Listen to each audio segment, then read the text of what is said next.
name's Brooke Decker. I'm Shannon Decker.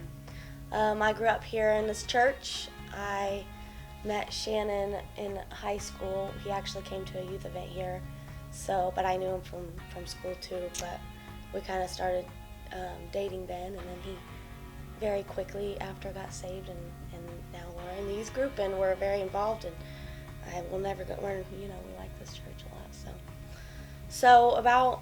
We've been married for Almost 6 years. Almost 6 years. So about 4 years into the marriage, about 1 year into the marriage, we started trying for a baby. And we didn't anticipate it to be that big of a struggle. But it took us a year and a half, and we finally got the big, exciting news that we were pregnant, and made it to our 10-week appointment and found out that we had lost the baby. And it was a real struggle for us because it was out of nowhere. So we, just kept pressing on. Everybody kind of knew about that, and it was very open. Tried for a couple more years, about a year and a half. Around this last July, we found out that we were expecting again. And this time I was a little more apprehensive about it. I was excited, but we didn't tell anybody. And we very quickly, shortly after we found out where I miscarried. So nobody really knew besides family that we had this second miscarriage. Which was a lot more easy taking too. It seemed easier. And then I remember being in my car, and it was right when I started miscarrying. I was like, God, why are you doing this? Like, why are we going through so much struggles to get pregnant? Because we want, you know our hearts, you know how bad we want this. And so I started thinking about it, and I thought, that he's got a plan. There's a plan. We just don't know it. As hard as it is, I know that he has something in store. So a couple weeks went by, and I decided we weren't going to tell anybody. Well, I sat down one night and I was like, how can God use this miscarriage if I don't tell anybody? How can anybody else be helped through this if I'm not verbal about it? So at that point, I told my husband, I told Shannon that I wanted to start telling people. Of course, he was like, yeah, it's whatever you want. So I even announced on Facebook, and I started being vocal about it and letting people know about my miscarriage and everything. And around July, there was a couple that was also found out they were pregnant. They weren't quite as excited because they didn't have the means to take care of another baby, and through our testimony and through our struggles, they heard, whether it be through people or Facebook, they heard about what was going on in our lives, and they sought us out and asked if we would adopt this baby. And of course, it was a roller coaster for us that first week after finding that out. But we, of course, were like, absolutely yes. And I think it's cool how God's been working through it, and how God's been working out the details. And this couple just wants what's best for their baby. They just know they can't provide the way that maybe we could. And God's definitely in this adoption. So it's a little girl. We just found out last week. We found out it was a little girl last week, yeah. I found out on the first meeting with this couple, I found out the due date is the day after my due date was for this baby I just lost, which kind of made it like, okay, God, I know that this is definitely your plan, because, he couldn't have made it more obvious with that detail. And it doesn't by any means replace our baby that we lost, but it helps. It's pretty encouraging how it worked out and it came into our place, and how he's putting each thing in its own box and not letting us worry, and we put worry on ourselves, and we should just relax and let him control things. At first we were really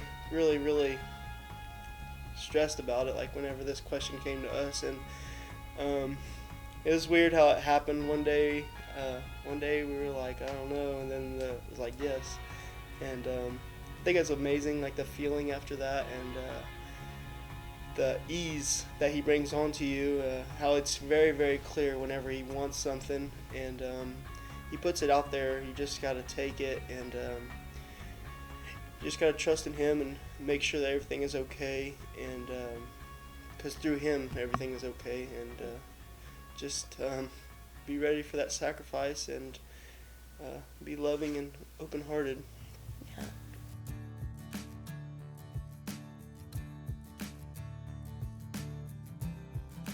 Well, just the details like that still need to play out. We still have a home study to go through, and we have some financial things we have to work out, and the fact that they can still change their mind. I mean, there's a lot of details that still could make, this still may not go, but I just have to remember that God's in control regardless of the outcome, whether we get this baby or not. He's in control of what's going on. I'm just nervous if it's going to be a heathen.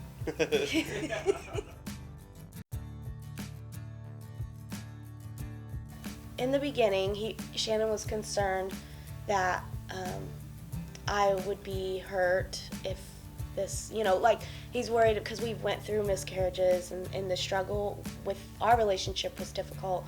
So going through all this process and then losing this baby, whether she changes her mind or something happens or whatever, he was concerned, well, what if something happens, and then how are you going to react? And I kind of, I am going to be heartbroken, but I've had 2 miscarriages. I've lost my sister. I feel like with this it's different because this baby will still be loved, and it'll still be out there, and I can pray for it, and it'll always be a part of me now. There's no going back on, the moment that they asked us to, as a woman, the moment that they asked us, I automatically, that baby was in my heart, and that won't change even if we don't get the baby, but we'll be okay. We'll get through it. Well, at the beginning I had a lot of concerns, like, 5 weeks ago? He's provided already almost everything my needs. The construction plan's already almost done. The providing a extra reliable vehicle just for my own, not worry about having an extra vehicle for my wife to be driving when we have a kid, and make sure everything is safe, and things pan out. At first I was a little bit stressed out, but there's no reason to, because it all worked out great, and it's not even halfway through. We just found out about 8 weeks ago, and mine's pretty much 90% done, so there's no reason for that stress for those 2 weeks. Yeah, that first initial stress.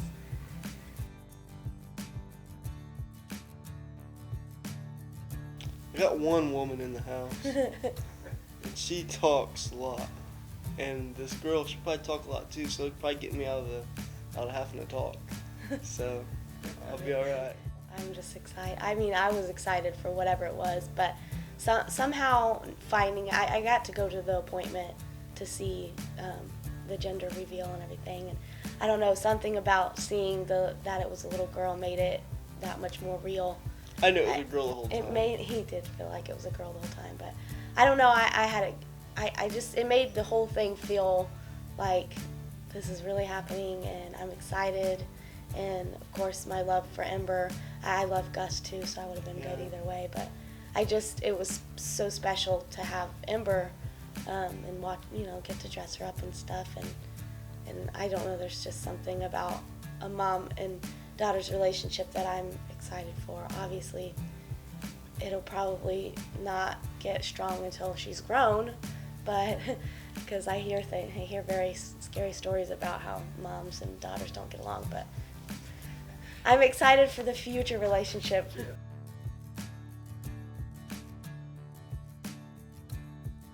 There's some pretty significant. The home study's about $3,000. The lawyer fees, even though we have everything worked out parent-wise, it's still going to cost around $7,000 for that, and added up, it's a lot, and we don't have it, so we're just going to hope that God will provide the money somehow through GoFundMe. We don't hope, we know He's going to, and yeah. I was really, really stressed about that at first too, but from what everything has already happened for myself, and there's no worries. It's all going to happen if it's meant to be, and no reason to worry about having the financial, and everything's going to pan out, I believe. And yeah, just gotta trust. I mean, God's brought it this far. I feel like the money part is gonna be a no problem. Everybody for praying for us when we were going through our times of need. I know I'm pretty distant to a lot of people at the church, and I'm sorry for that. And I just thanks for everybody that's there for Brooke when she needed you guys, and she loves y'all, and I love y'all, and this church is ours, and we're gonna be here forever. So, and we can feel your prayers for sure. I also wanted to say that I know that when you go through struggles, sometimes it's scary to be out with it, like to tell people about whether it's a miscarriage or something completely not involved in babies, but like it's hard to tell people about what you're struggling with.